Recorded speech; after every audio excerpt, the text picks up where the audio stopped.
지난 제가 집회 갔던 교회가 경기도 광주에 있는데 옆으로는 많이 지나다녀 봤지만 처음으로 이제 경기도 광주를 가봤습니다. 새벽 집회와 저녁 집회만 했다 보니까 낮에 시간이 좀 있어서 목사님이 저를 태우고 중국 선교사로 계속 가 있다가 원로 목사님하고 교회가 어려움을 당해서 빚을 너무 많이 지는 바람에 그래서 이제 뭐 일반 목사들 누가 부르면 오겠느냐 이래가지고 중국에 있는 선교사님들이 다 추방당하는 그런 상황이다 보니까 우리가 파송한 선교사님 어차피 들어와야 되는데 우리 교회로 모시자 이래가지고 모시고 있더라고요.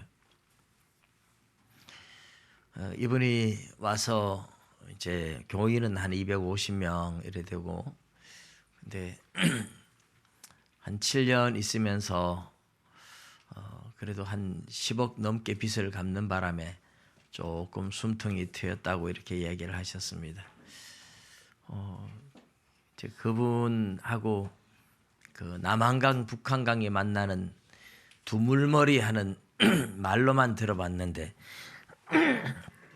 두물머리 하는 데도 가보고 또 바로 옆에 남한산성이 멀지 않아서 말로만 듣던 남한산성도 이제 가보았었습니다. 그 목사님 자녀도 저처럼 이제 셋인데 저보다 조금 못하더라고요. 왜냐하면 딸 하나의 아들 둘이니까 저는 딸 둘의 아들 하나니까 제가 좀 점수가 높아요. 그래 이제 따님이 직장 생활하다가 직장 생활을 해보면 또 만만치 않잖아요. 그래서 공무원 시험을 이제 준비하려고 공무원 시험을 이제 학교 행정 공무원 쪽으로 이제 준비를 하려고 그러는 가운데 또 어느 전사님이 또 마침 전화가 와서 또 그 따님이 대학원을 이제 같이 할 수 있는 시험 공부도 하고 시험도 쳐도 되고 대학원은 월요일 저녁, 화요일 저녁 이틀 저녁만 가면 될 수 있다. 이래가지고 통화를 제가 하는 것을 옆에서 들으니까 정말 좋은 기회고 딸도 하고 싶어 하는데 교회가 빚이 많다 보니까 목사님이 생활이 교회에서 하여튼 뭐 빚 갚는데 최선을 다하다 보니까 생활비를 많이 못 들여서 목사님이 돈 때문에 이제 도저히 내가 보낼 형편이 안 된다. 그러니까 그 전사님이 장학금 혜택 받을 수 있도록 교수 밑에 조교 노릇을 할 수 있도록 추천을 해놨다. 그렇게 이야기를 하더라고요. 참 너무 보니까 좀 교회는 큰데 건물은 엄청 큰데 1000명 모이는 교회에 성도는 250명 정도. 제가 강사비를 받아서 어쨌든 그 따님 학비를 좀 보태주고 왔습니다. 그냥 가져올 수가 없어요. 제가 보니 너무 마음이 아파서 학교를 가라고. 그래서 이제 공무원 시험 요즘은 시험을 치면 굉장히 비율이 세잖아요. 공무원 직장 생활을 하다가 이래가지고는 안 되겠다 하고 공무원 시험을 또 준비하면서 대학원도 이제 또 같이 준비 이제 들어갈 이 시험 치지 않고 추천으로 들어가는 코스가 이제 마침 TO가 온 거예요.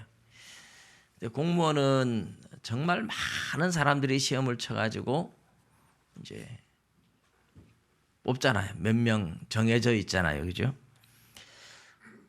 근데 이 공무원 시험을 쳐서 많은 사람을 시험을 쳐서 누구를 선택할 거냐? 뭐 내가 아는 사람이라고 뽑아주고 인물 잘났다고 뽑아주고 뭐 그렇게 할 수는 없잖아요. 요즘은 시험을 치면 딱 기준이 있어서 그 기준에 근거해서 선택을 하는 겁니다. 뭐 공무원 시험만 그렇겠습니까? 회사도 그렇고 학교도 그렇고 시험을 치면 그 시험을 보고 점수를 보고 뭐 어쨌든 누구를 선택할 거냐, 그 선택하는 거는 세상에서 직장도 그렇고 학교도 그렇고 다 선택하는 근거가 있어서, 기준이 있어서 그렇게 어렵질 않아요. 그런데 이제 오늘 우리가 읽은 본문은 예수님이 제자를 선택하는 이야기가 나와요. 많은 사람들이 소문을 듣고 예수님께 몰려왔는데 예수님은 그 중에 12명을 선택을 했어요. 12명을 선택해서 사도라 이름을 주고 제자를 선택하는 거죠. 기준이 뭘까요? 근거가 뭘까요?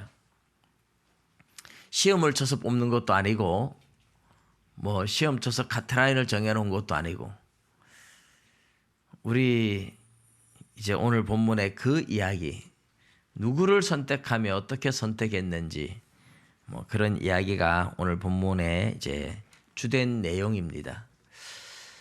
오늘 먼저 예수님이 이제 산에 7절에 보면 예수께서 제자들과 함께 바다로 물러가시니, 이 바다로 물러가셨다 하는데 그 전에 우리 지난주에 봤던 3장 6절에 보면 바리새인들이 나가서 헤롯 왕과 함께 어떻게 하여 예수를 죽일까 의논하니라 이랬어요. 안식일에 병자를 고쳐서 안식일에 선을 행하는 것과 악을 행하는 것, 생명을 살리는 것과 죽이는 것 어느 것이 옳으냐 이렇게 물었을 때 이 완악해서 사람들이 말을 안 하고 가만히 있었어요. 악을 행하는 건 당연히 안 되죠. 그런데 선을 행하는 것 옳다 그러면 예수님이 병자 고치면서 이게 선을 행하는 것 아니냐, 그럴 거니까 안식일에 병 고치지 말라고 아무 말도 안 하고 있었잖아요. 생명을 살리는 것과 죽이는 것 어느 것이 옳으냐 이랬을 때 생명을 죽인다는 건 당연히 안 되겠지만 살리는 것이 옳다 이러면 예수님이 병 고치면서 내가 지금 생명을 살리는 거야 이렇게 말할까 봐 아주 이 바리새인들이 완악해서 당연히 고쳐도 되고 하나님의 율법을 어기는 것도 아니고 오히려 하나님의 율법의 안식일 정신을 잘 살리는 것임에도 불구하고 그들의 마음이 완악해서 입을 딱 다물고 있었어요. 그리고 나서 예배가 끝나자마자 나가서 헤롯 당, 자기들이 평소에는 아주 혐오하는 헤롯 당들과 함께 어떻게 예수님을 죽일까 뭐 이런 작전을 짜요. 그래서 사람들이 하나님 믿는다고 말하지만 참 악하지요.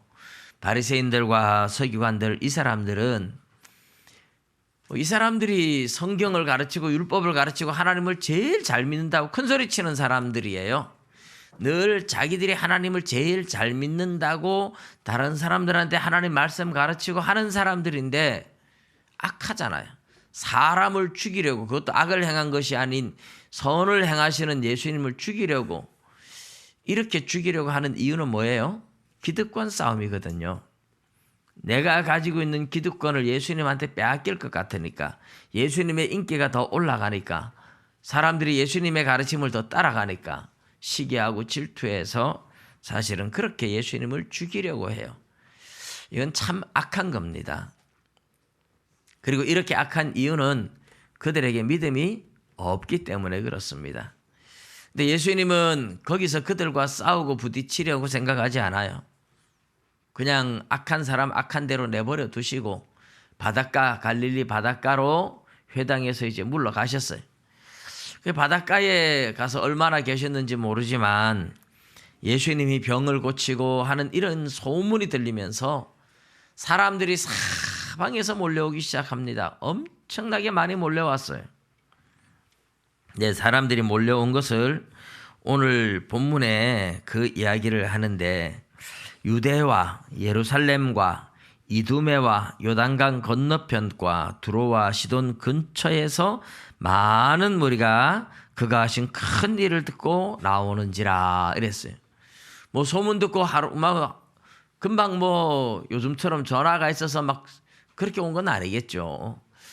요단강 건너쪽 저 예루살렘과 유대 지역 두로와 시돈 이러면 갈릴리까지 오는데 하루씩 이틀씩 걸리니까 시간은 좀 걸렸겠지만 어쨌든 예수님이 하신 큰 일, 손 마른 사람 보고도 내 손을 내밀어라 하는 순간에 손이 났고 귀신들 명령해서 쫓아내고 뭐 이런 걸 보니까 소문에 소문을 듣고 사람들이 막 몰려왔어요. 많은 사람들이 몰려왔습니다.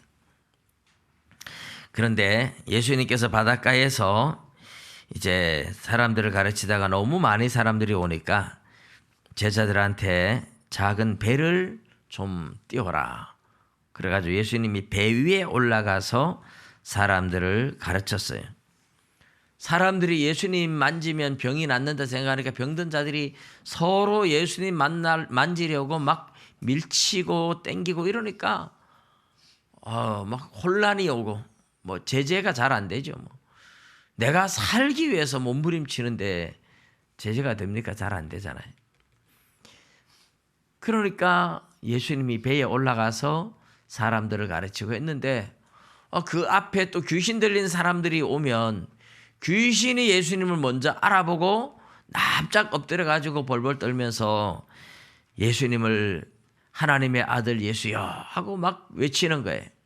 그래서 예수님께서 귀신들을 명령해서 나가게 하면서 예수님 자신이 하나님의 아들이라는 것을 나타내지 말라고 잠잠하라고 예수님이 엄하게 경고를 하셨다 하는 이야기들이 이제 나옵니다. 이렇게 이제 가르치고 나서 예수님이 그 다음에 이제 산에 올라가서 자기가 원하는 자들을 불렀다 이러는데 사실 뭐 이게 산이라고 말할 수도 있지만 평평한 언덕 같은 산이에요. 갈릴리 바닷가를 가보면 베세다 광야라고도 부르는데 또 산이라고도 부를 수 있는 이제 사실 뭐 그렇게 높은 산도 아니지만 언덕으로 이루어졌지만 산이기도 하고 광야라고도 할 수 있는 그런 곳인데 예수님 거기서 이제 누가복음 6장에 보면 밤이 맞도록 사실 기도하셨어요. 그리고 12명의 제자를 선택했어요. 오늘 우리 이 마가복음에 보면 자기가 원하는 자들을 부르시니 나오는지더라. 그 주님이 제자를 선택하는데 자기가 원하는 자들이다. 이렇게 이제 이야기를 하죠. 밤이 맞도록 기도하고 선택했지만 주님이 원하는 자를 선택했다. 공무원 시험 보듯이 시험 쳐서 뽑는 것도 아니었고 어떤 기준과 근거를 가지고 있는지 우리는 알 수 없지만 주님이 원하는 자들을 불러서 제자를 삼았다. 그리고 그들에게 사도라는 이름을 주었다.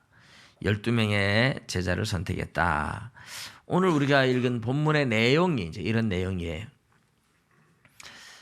오늘 이제 크게 우리가 두 가지로 보면 예수님의 능력이 소문이 나면서 수많은 사람들이 몰려왔다 하는 것이 첫 번째고 예수님은 그렇게 많은 사람이 몰려온 중에 12명의 제자, 사도라는 12명의 제자를 사도로 선택해서 불렀다 하는 내용이 나오고 있습니다.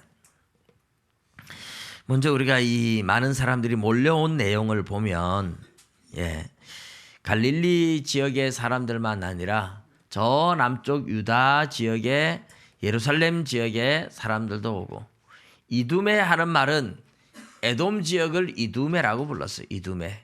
헤롯 왕이 이제 이두메 사람이에요. 에돔 지역의 사람입니다. 근데 에돔 지역은 유다 남쪽 사해 바다 남쪽 동쪽에 있는 아주 저 밑에 지역이에요. 며칠 걸려야 갈릴리에 와요.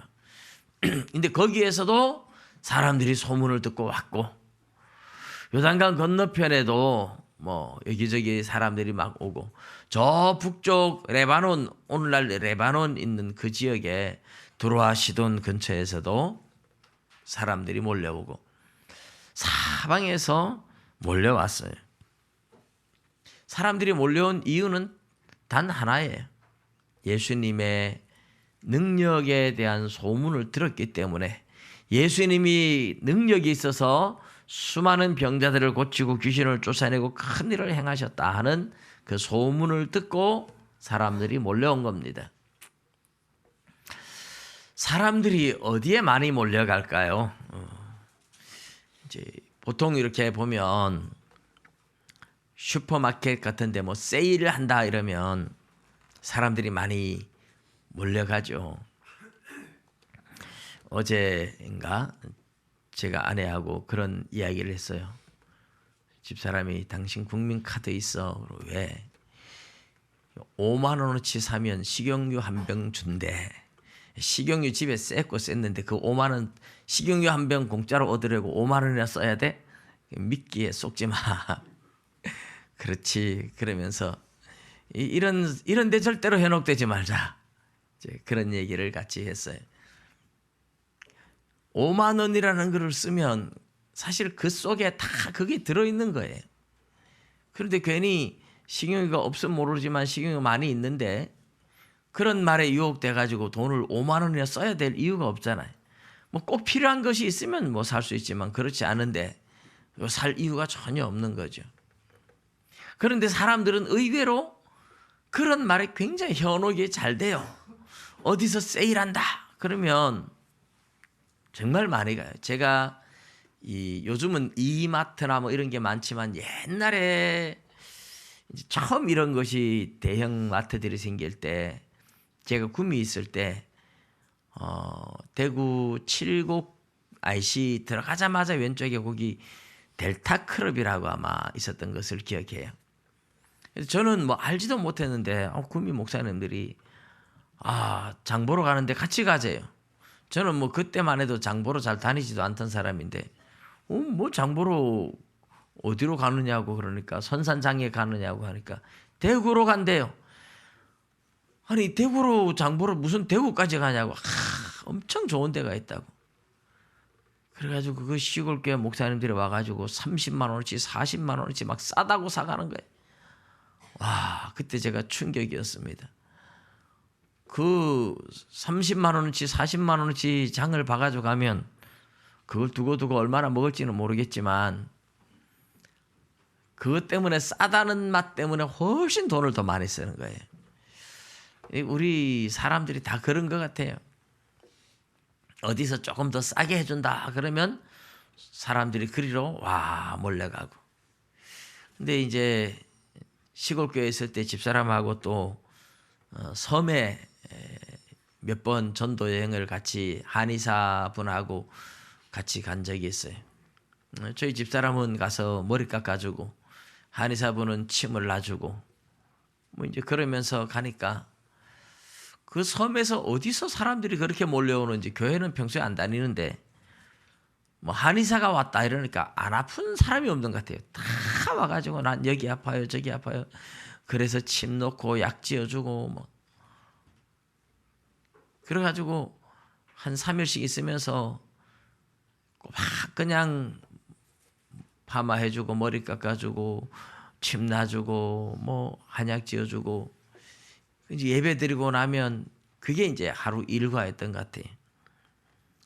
죽도 섬에도 가서 그렇게 해본 적이 있고 저 태안반도 쪽에도 가서 그렇게 봉사활동을 한 적이 있는데 지금도 동기 목사님 가운데는 미용사들하고 이래 해서 그렇게 선교 팀을 만들어 가지고 해외도 가고 국내에도 여러 도서 지역으로 다니면서 하시는 동기 목사님이 있습니다. 근데 아픈 사람이 제일 많이 오는 것 같아요. 아픈 사람이. 어디든지 뭐 의사가 갔다 이러면 멀쩡해 보이던 사람도 나 여기 아프다 그러면서 오고 사람들이 다 오더라고요. 사람이 많이 모이는 데는 지금도 선교사님들이 해외에 있는데 의사들이 이렇게 자원봉사 가면 제일 많이 오는 것 같아요. 의사들.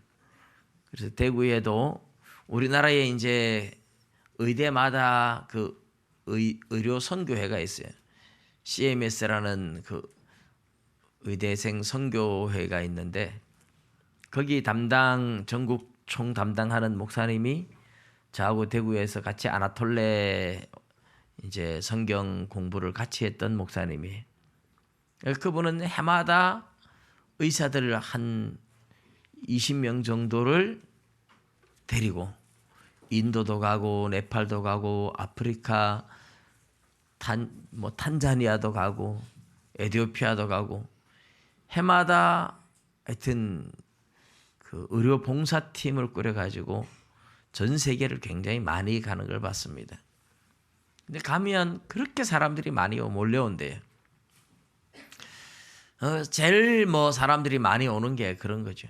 요즘은 우리 젊은 세대들은 방탄소년 이런 거 오면 제일 많이 가죠, 사실. 오빠 부대들이 막 몰려가서 제일 많이 가고. 근데 사람들이 몰리는 그 몰림에 자기가 좋아하는 것으로 몰려가지만 실제로 보면 이 병을 고쳐준다 이런데 사람들이 제일 많이 가는 것 같아요. 아프지 않은 사람이 없으니까. 우리 예수님이 병을 고쳐주고 계신 거예요. 능력이 나타났어요. 그 능력이 나타나니까 사람들이 그렇게 많이 몰렸어요. 요즘 교회로 많이 가는 거는 작은 교회보다 큰 교회 가면 시설 잘 갖춰져 있고 편한 게 많으니까 큰 교회로 사람들이 많이 가는 편이죠. 작은 교회에는 뭔가 능력이 나타난다, 특별한 말씀이 있거나 특별한 능력이 나타난다 이러면 또 사람들이 몰려가고 큰 교회가 되겠지만 그렇지 않으면 작은 교회에 특별한 사명을 가지지 않으면 참 작은 교회로 오기가 힘들어요. 작은 교회는 안 믿는 사람 전도해가지고 예수 믿게 만들고 이렇게 이제 한 걸음 한 걸음 걸어가야 되는 그런 상황이죠. 옛날에는 작은 교회에 사명을 가지고 일부러 작은 교회 가는 사람들이 많았지만 요즘은 뭐든지 편리한 것을 추구하는 시대다 보니까 큰 교회로 다 몰리는 시대가 되어 있잖아요. 근데 결국은 능력이에요. 능력. 하나님이 지금도 살아계시고 하나님이 일하시는 것을 보게 되면 하나님의 역사가 살아있으면 사람들이 몰리게 되어 있어요. 큰 교회 가서 육신적으로 편한 건 많을 수 있지만 큰 교회라고 해서 능력이 나타나는 건 아니잖아요. 큰 교회라고 병이 낫는다든지 큰 교회라고 성령에 불 받는다든지 그런 건 아니에요. 그냥 종교 생활을 하는데 좀 편리하니까 큰 교회로 간다. 이러다가 어느 곳에서 능력이 나타나고 막 성령에 불 받고 은혜 받고 변화되고 이런 게 나타난다 그러면 사람들이 이제 그때 몰려갈 수 있는 거죠. 바울 사도가 고린도 교회에 고린도전서 4장에 보면 고린도 교회의 교만한 자들을 향하여 책망을 하면서 하나님의 나라는 말에 있지 아니하고 능력에 있다. 내가 가서 그들의 말을 알아볼 것이 아니라 그들의 능력을 알아볼 거라고. 하나님의 나라는 말에 있지 아니하고 능력에 있다. 이렇게 말씀을 했어요. 역시 하나님의 나라 진짜 예수 믿고 은혜를 받아야 살아있는 교회죠. 능력이 나타나야 살아있는 교회입니다. 교회를 다니는데 변화가 없고 아무리 다녀도 아무런 변화도 없고 은혜 받는 것도 없고 그냥 종교 생활만 하고 있다면 이게 이제 문제가 좀 되죠. 그래서 하나님의 성령의 임재를 경험하는 교회가 되고 역사가 나타나고 능력이 나타나는 교회가 돼야 이제 사람들이 몰려오는 겁니다. 왜요? 살기 위해서 예수 믿고 천국 가야 되는데 은혜를 받아야 될 거 아닙니까? 살기 위해서. 그래서 하나님의 교회가 영적으로 살아나야 돼요. 아무리 교회가 시설이 좋고 건물이 좋고 돈이 많고 모든 게 다 좋아도 사실 여러분 큰 교회 가서 모든 좋은 걸 다 갖추고 있다고 해도 은혜 받지 못한다면 의미 없잖아요. 은혜 받지 못한다면 은혜가 받는 사람이 없다면 거듭나지 못한다면 의미가 없어요. 교회는 살아있어야 돼요. 영적인 능력이 나타나야 됩니다. 근데 이 능력은 어디서 옵니까? 예수님께서 마가복음 9장에 보면 제자들이 우리는 어찌하여 귀신을 쫓아내지 못하였나이까 하니까 기도 외에는 다른 것으로는 이런 유가 나갈 수 없느니라. 그래서 기도하지 않으면 교회에는 성령의 능력이 성령의 역사가 나타나지 않습니다. 교회가 크든 작든 간에 기도하는 교회가 살아나게 되고 능력이 나타나게 될 줄로 믿습니다. 예, 우리 무지의 교회가 이제부터 진짜 살아나기 위해서 함께 손잡고 걸어가기 위해서 이제 기도를 많이 해야 돼요. 기도를 많이 해야 능력이 나타나는 겁니다. 장작불을 뜨겁게 피우는데 나무 한두 개 올려놔봐야 불이 많이 뜨겁지 않지만 여러 개 모아놓으면 불이 엄청나게 뜨겁죠. 기도하는 사람이 한두 사람이 아무리 열심히 해도 안 되고 기도하는 사람이 많아져야 된다는 뜻입니다. 그래서 우리 무지의 교회가 정말 뜨겁게 교회가 어떠니 우리가 남의 탓할 게 아니고 정말 교회가 뜨겁게 살아나 역사하는 교회가 되기를 원하신다면 모두가 기도하러 나오셔야 돼요. 함께 모여서 기도하셔야 돼요.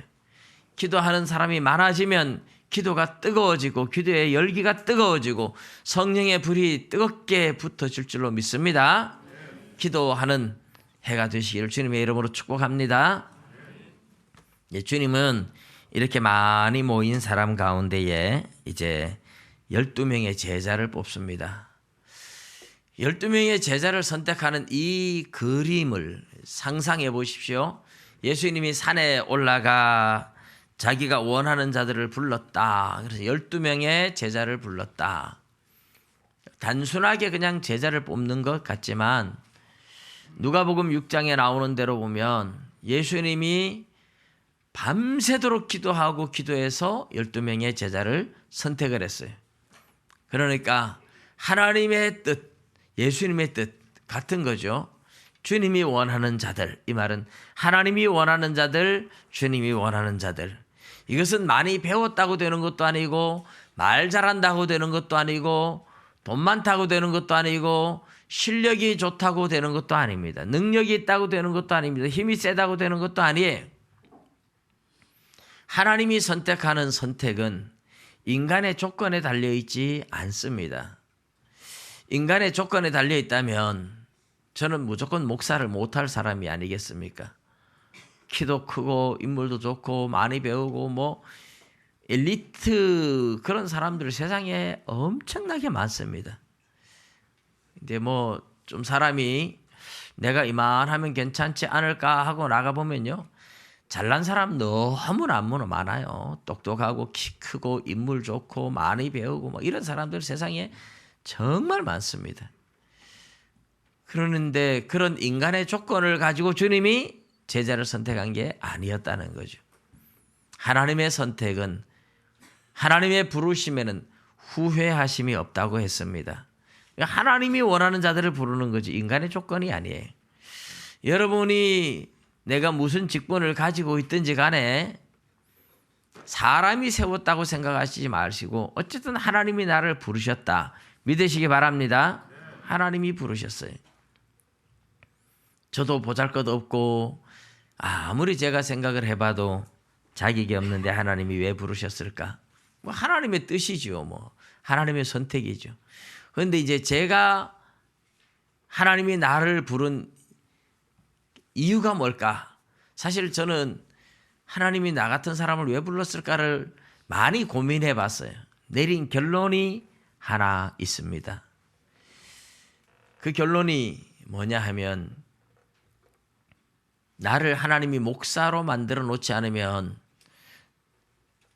예수 제대로 안 믿을 것 같아서 목사로 만들어놔서 코 깨가지고 꼼짝 못하게 해야 예수를 잘 믿을 것 같아서 아마 그래서 부르신 것 같아요. 제가 처음에 은혜 받고 뜨겁게 신앙생활을 했지만 여러분 신앙은 항상 뜨겁게 항상 그렇게 막 감정이 펄펄 끓어오르고 그러지를 않아요. 열심을 내다가 세월이 흐르면 좀 은혜도 식기도 하고 감정도 식기도 하고 그렇죠. 그런데 하나님이 기질을 잘 알잖아요. 저 같은 사람을 그냥 목사 안 시키고 놔두면 놀기 좋아하고 그럼 뭐 옛날에 예수 믿기 전에 뭐 세상에서 즐기던 거 노름도 좋아하고 뭐 당구 치러 다니고 술 먹기 좋아하고 늘 그렇게 살던 그 인생인데 예수 믿고 은혜 받아도 시간이 흐르면 은혜가 식어지면 또 세상으로 또 세상길로 빠져가지고 또 타락하고 이러면 안 되잖아요.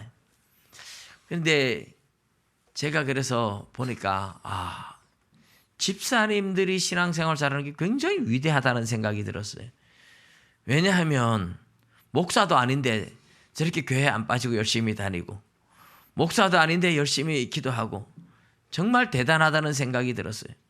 저는 목사니까 어쩔 수 없이 이제 성경 봐야 되고 기도해야 되고, 그러다 보니까 또 은혜 받고 즐거워서 또 하고 이렇잖아요. 근데 목사가 아니어도 내가 과연 이렇게 할 수 있을까? 자신이 없더라고요.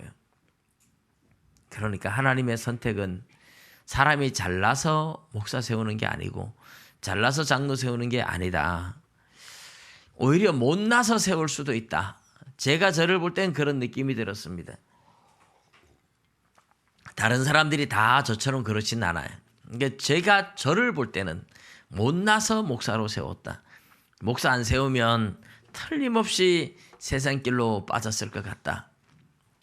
하나님이 저를 은혜로 붙잡아주는 방법이 목사를 만든 것이다. 제가 저를 보면서 내린 결론이에요. 어쨌든 하나님이 12명의 제자를 선택하신 이유는 우리는 아무도 모르지만 하나님의 뜻이죠. 주님이 원하는 자들을 부르셨다. 이렇게 했어요. 그런데 이제 이 예수님이 12명의 제자를 선택하는 장면은 이제 하나님의 나라를 세워나가는 영적 출애굽 시대가 열려지고 있다. 이런 의미를 부여하고 있는 겁니다. 원래 애굽에서 종노릇 하던 이스라엘 백성들을 모세를 통해서 하나님이 건져냈을 때 홍해 바다를 건너서 그들이 도착한 곳이 시내산이에요. 시내산인데 그 산에 올라가서 하나님의 율법을 받고, 그 다음에 우리가 지난번에 작년에 민수기를 보았지만 민수기에 잘 나와 있습니다. 민수기 1장에 보면 제일 먼저 뭐 했어요? 인구조사를 하기 전에 한 게 있어요. 뭘까요? 이스라엘 12지파의 지휘관 우두머리 한 사람씩 하나님이 지명해서 부르는 겁니다. 유다 지파에서는 누구, 루벤 지파에서는 누구, 시므온 지파에서는 누구, 12지파의 각각 지휘관 우두머리 한 사람을 하나님이 선택해서 12명의 지도자를 먼저 선택해 놓고 그들을 통해서 이스라엘 12지파의 인구조사를 들어가는 것이 시내산에서 시작된 일입니다. 민수기 1장에 나오는 내용이죠. 그러니 하나님의 나라를 만들어 가는데 출애굽할 때 하나님은 이스라엘 백성들을 애굽에서 건져내서 하나님의 백성으로 나라를 만들 이스라엘 나라를 만들어 갈 때 제일 먼저 한 것이 12지휘관 먼저 세웠다는 겁니다. 12지휘관들을 세우고 그들을 통해서 조직해 나가고 그들을 통해서 나라를 만들어 나가는 조직을 시작했다. 어디서? 산에서, 시내산에서. 이게 구약의 출애굽입니다. 신약의 예수님이 구약의 출애굽처럼 영적 출애굽, 죄로부터 건져내고 영적 출애굽을 일으켜서 하나님의 나라를 내가 이제부터 세워나간다 하는 그 상징성을 띠는 게 이제 이 본문이에요. 많은 사람들이 왔습니다. 그런데 이스라엘 백성들이 홍해 바다를 건너 나올 때도 많은 사람이 나왔잖아요. 그 많은 사람 가운데 12지휘관을 세웠잖아요. 그리고서 이제 조직을 해나가잖아요. 지금도 예수님을 따라서 많은 사람들이 나왔습니다. 근데 예수님이 그 사람들을 끌고 산에 간 거예요. 산에 가서 밤새도록 기도하고 나서 12명의 사람들을 선택해서 불렀습니다. 이게 12사도다 이런 뜻이에요. 12사도. 구약으로 말하면 이스라엘 12지파의 각 지파의 우두머리 지휘관에 해당하는 사람들이죠. 예수님은 이렇게 12사도를 선택해서 이제 그 사람들을 통해서 신약 시대의 영적 이스라엘 국가를 만들어가는 겁니다. 사도들과 선지자들의 터 위에 세워진 교회라고 에베소 2장 마지막에 말씀하잖아요. 그래서 사도들과 선지자들의 터 위에 세워지는 교회는 말하자면 영적 이스라엘이죠. 영적 이스라엘 국가. 하나님의 나라를 예수님을 통해서 세워지는 하나님의 나라를 만드는데 그 하나님의 나라를 건설하는데 가장 먼저 12 지휘관처럼 12 사도를 선택하고 있다. 그것이 이제 오늘 본문에서 보여주고자 하는 겁니다. 그래서 이것은 이제 예수님을 통해서 하나님의 나라가 시작되고 있다. 예수님을 통해서 하나님의 나라가 이제 조직되고 있다. 이런 거죠. 모세를 통해서 이미 애굽을 탈출하고 홍해 바다를 가르고 수많은 무리들이 따라 나왔어요. 그렇게 따라 나왔기 때문에 그들이 이스라엘이고 그들이 출애굽을 했지만 정식적으로 이제 이스라엘 국가를 조직하기 위해서는 12 지휘관을 먼저 세우면서 조직이 시작됐던 것처럼 지금도 예수님의 하신 큰 일을 듣고 수많은 사람들이 예수님을 믿고 따라 나왔지만 정식적으로 주님은 영적 이스라엘을 건설하는데 조직을 시작하는 거죠. 그게 12 사도를 선택하는 일이었다. 그겁니다. 이 12 사도를 선택해서 주님은 자기와 함께 있게 하시고 이게 제일 큰 목적이에요. 주님이 우리를 불렀을 때 주님이 우리에게 일을 시키니까 나가서 큰 일을 해야 될 것처럼 생각하지만 제일 중요한 건 주님과 함께 있게 하시고 이거예요. 주님과 함께 있는 거. 주님과 함께 있다는 것이 이게 참 중요한 거예요. 사람이 결혼하면 그다음부터 큰 일을 해야 되는 게 아니고 부부가 함께 있는 게 이게 제일 중요한 거잖아요. 잠잘 때도 같이 자고 밥 먹을 때도 같이 먹고 함께 있는 게 중요한 거예요. 함께 사는 거예요. 함께 머물고 함께 살고 함께 있는 거예요. 예수님은 이렇게 제자들을 불러서 이제부터 너희들은 내 백성이고 이제부터 나와 함께 살자. 나와 함께 있자. 나와 함께 살자. 이게 제일 중요한 거예요. 여러분 우리가 예수님을 만나고 예수님을 믿을 때 주님과 함께 사는 것 이게 제일 중요한 거예요. 날마다 주님과 함께 살아야 돼. 뭔가 내가 하나님을 위해서 큰 일을 하리라 하기 전에 내가 오늘도 주님과 함께 있느냐? 하나님 말씀을 읽고 기도하고 하나님의 음성을 듣고 하나님께 묻고 그러면서 늘 하나님과 함께 사는 것 이게 제일 중요한 거예요. 내가 하나님과 함께 거하는 것 하나님과 함께 사는 것 이 훈련이 제일 중요한 겁니다. 그래 하나님과 함께 거하다 보면 함께 살다 보면 은혜를 받죠. 은혜를 받고 그 다음에 이제 나가서 주님이 제자들을 또 보내사 전도도 하며 이랬어요. 그렇게 주님과 함께 거하니까 은혜를 받고 은혜를 받으면 나가서 이제 전도도 하는 겁니다. 그래서 주님은 함께 있게 하시고 이게 제일 중요하고 그 다음에 이제 나가서 전도도 하고 그런데 이제 전도를 할 때 주님은 귀신을 쫓는 권능도 가지게 하려고 그래 불렀다. 그렇게 말씀을 합니다. 주님은 불러서 주님과 함께 살면 그들이 나가서 전도도 하고 귀신도 쫓아낼 수 있도록 능력을 주시는 거예요. 능력을 주시는 거죠. 근데 주님이 불렀는데 주님과 함께 살지를 않아요. 내 주님 위해서 열심히 살겠습니다 하는데 주님과 함께 살지 않으니까 아무런 능력도 없이 나가서 우리가 지금 그렇게 살아갈 때가 너무 많습니다. 주님과 함께 살면 주님과 함께 거하면 주님과 함께 동행하면 주님이 우리에게 권능을 주시고 귀신도 쫓아내고 병도 고치고 그렇게 권능을 주시고 능력을 주어서 복음을 전하게 하고 하나님의 일을 하게 만드시는 겁니다.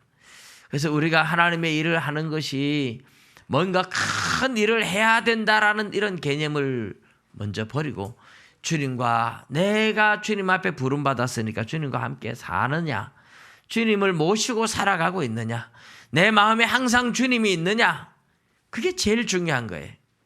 많은 사람들이 예수를 믿지만 교회 가서 주일날 예배 드릴 때만 주님을 생각하고 교회 밖을 떠나면 주님은 어딘가 가고 없고 내가 세상 사람들처럼 똑같이 그냥 내 생각으로 살아가고 그러면 예수 믿는 게 아닙니다. 예수님을 믿는다 하는 순간 교회 와서 예배를 드릴 때만이 아니라 교회 밖으로 나갈 때도 길을 걸어가든 차를 타든 잠을 자든 밥을 먹든 항상 주님을 모시고 주님이 내 안에 계시고 주님을 모시고 살아가는 겁니다. 그래서 생각이 달라지고 말이 달라지고 행동이 달라지는 거죠. 밥을 먹어도 주님 고맙습니다. 오늘도 좋은 음식 주셔서 어디 길거리를 걸어가면서도 주님 앞에 묻고 기도하고, 내가 무슨 일을 할 때도 옛날에는 이 사람 저 사람하고 의논하기도 하고 또 뭐 혼자서 고민하기도 하고 그런 것이 우선이 됐을지라도 예수 믿고 나면 하나님 앞에 기도부터 하죠. 하나님, 어떻게 하는 것이 하나님 좋아하실까요? 하나님 원하시는 게 뭡니까? 하나님의 기뻐하는 뜻대로 제가 하겠습니다. 늘 무슨 일을 하든지 하나님 앞에 묻고 기도하는 사람으로 변하는 것, 이게 주님으로부터 부름받은 사람들의 특징이고 예수 믿는다는 사람들의 진짜 특징입니다. 과연 나는 주님을 모시고 주님과 함께 살아가고 있느냐? 여러분, 우리 자신들을 돌아보고 반성하고 새해에는 주님을 모시고 살아가고, 주님을 모시고 살아가야 능력도 나타나는 겁니다. 주님을 모시고 살아가야 주님이 능력도 주시는 겁니다. 새해에는 주님을 모시고 살아가는 저와 여러분 다 될 수 있기를 주님의 이름으로 축복합니다. 기도드리겠습니다.